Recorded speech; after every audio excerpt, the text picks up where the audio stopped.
Good morning, everybody. As we approach the 4th week of Borlase at home and the 6th week of lockdown, I think we're beginning to get into a rhythm in this strange new world. We're beginning to adapt to approach everyday tasks in a different way. And that's nowhere more apparent to me than the way you and teachers have adapted to teaching and learning. You've developed new ways to work in this virtual world. So no longer do teachers lead an animated debate, put you in pairs, put you in groups to discuss things when they pose a question. They've learned to lecture, you've learned to listen. You've both learned to mute yourselves when you need to and unmute yourselves. You've learned to use the chat function very effectively to ask questions when you don't understand something and answer them. And you've learnt that you can't all speak 30 of you at the same time or the screen explodes in a blur of confusion. So the things that we are used to doing in one particular way have to change, they have to be adapted, and that's happening across every sector of society. As human beings, it's our instinct to want to be with people, to embrace our family and friends, to put a comforting arm around somebody when they're unhappy, and to hug them when we meet them. So it's very hard for us to live at this distance from one another. But we all understand why we're doing it, and we've adapted brilliantly.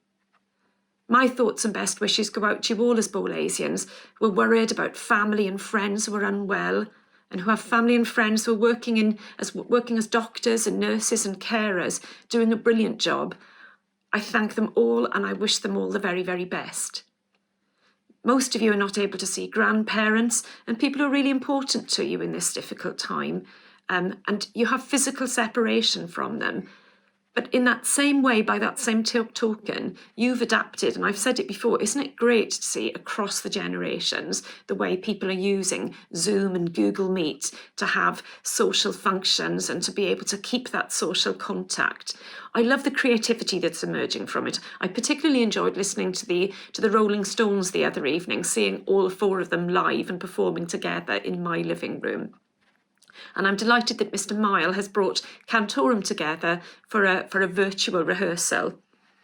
I had a virtual meeting actually last week with one of our old Borlasians who's helping me put together the history, the 400-year history of the school. It's quite an undertaking and it is going to take, I think, the 4 years that we've got remaining to get it completed. We've divided into different chapters, so the first 250 years, the founding of the school, buildings and architecture, and one of the chapters that we've got is called Significant Events in the School's History. So the opening and closing of the boarding house on Sentry Hill, the arrival of girls in the 1980s, 2 world wars and the impact that had on the school. And I have to say the current pandemic, in terms of looking at the day-to-day life of the school, is probably the most significant event that will form a key chapter in that 400-year history. So if you enjoy writing, whether it's poetry, whether it's song, whether it's diary, do try and capture your thoughts, your reflections, your experiences of this period of time, because it may be exactly what we need to put into the 400-year history, or to capture in this year's Old Borlasian, which is definitely going to be very different to previous years. The wonderful diary of Samuel Pepys, the 17th century writer, captured the Great Plague and the Fire of London. I know that's been talked to you about that in assemblies and key stage assemblies. Perhaps your writings will have that same longevity and last for 400 years. Lots of writers have expressed their feelings in lockdown, and I wanted to share with you a poem that's been written by a Welsh ballad writer. I found it particularly moving. It's poignant, it's in simple ballad form. It's set in Swansea. It reflects not being able to go out in Swansea, but I don't think it matters where you're living. It chimes with the situation that we're all in at the moment. I'll share it with you. When Only the Tide Went Out by Max Boyce. Last night, as I lay sleeping, when dreams came fast to me, I dreamt I saw Jerusalem beside a tideless sea. And one dream I remember, as the stars began to fall, was Banksy painting Alun Wyn on my neighbour's garage wall. And dreams like that sustain me till the darkest times have passed, and chase away the shadows no caring night should cast. But times like this can shine a light, as hardship often can, to see the best in people and the good there is in man. And I remember Swansea, with nobody about, when the shops were closed like Sunday, and just the tide went out. And I remember Mumbles, with the harbour in its keep, and the little boats at anchor, the fish, the waters deep. And I heard the seabirds calling, as the gulls all wheeled about, and all the town was sleeping, and just the tide went out.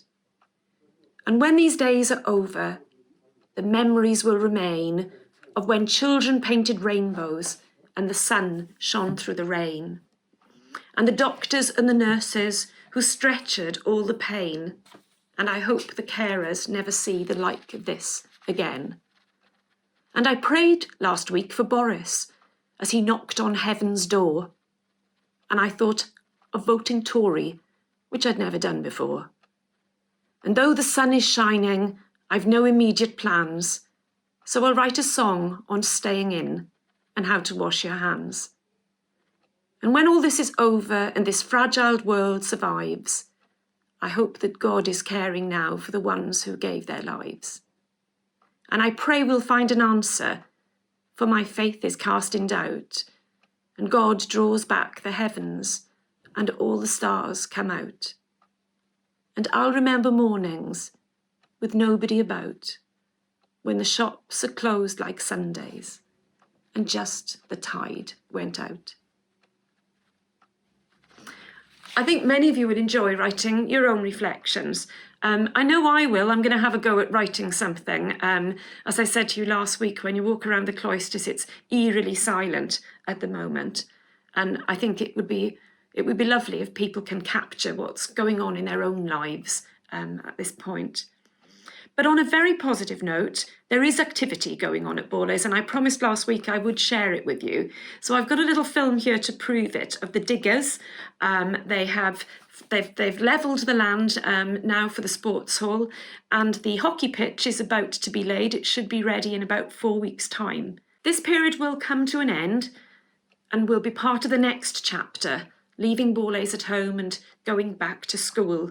And I hope when we get back in the fullness of time, therefore, it'll be a better Borlase with new facilities. So keep working, keep engaging with your teachers, and thank you to the many, many of you, students and parents, who've written in to thank your teachers for the work that they're doing. We'll pull through this together and we'll come out stronger. We'll sing together now, I Vow to Thee, My Country.